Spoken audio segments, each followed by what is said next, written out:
একজন মহিলা যিনি রাজভবনের স্টাফ, উনি এসে একটা কমপ্লেন এনেছে শ্লীলতাহানি। এবার রাজ্যপালের বিরুদ্ধে শ্লীলতাহানির অভিযোগ করলো রাজভবনেরই এক মহিলা কর্মী। এ নিয়ে পুলিশের দ্বারস্থ হয় মহিলা।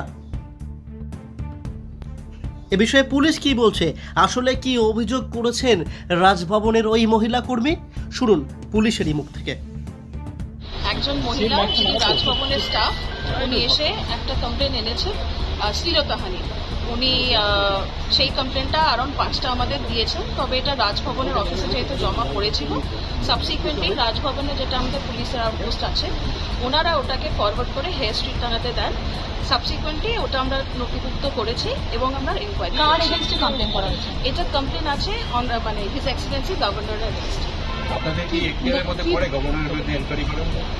দেখুন, আমরা এনকোয়ারিটা যেটা আমরা কমপ্লেন একটা এসেছে, যেহেতু শ্লীলতাহানি it is of a sensitive matter, ওটা মহিলা এসেছিলেন, উনি ডিটেলসে আমাদের সাথে কথা বলেছেন। আমরা এটাকে আপাতত এটা এনকোয়ারি করছি এবং আমরা আমাদের যেটা ল ডিপার্টমেন্ট এবং কনস্টিটিউশনাল এক্সপার্ট যারা আছে তাদের সাথে আমরা এই বিষয়ে কবে ঘটনা ঘটেছিল সেটা আপনি কিছু বলেছেন? ইনসিডেন্ট দেখুন, উনি আমাদের অতি অবশ্যই বলেছেন যে কবে ঘটনা ঘটেছে, তবে সেটা আমরা এই মুহূর্তে আপনাদের সাথে এখনই শেয়ার করতে পারছি না।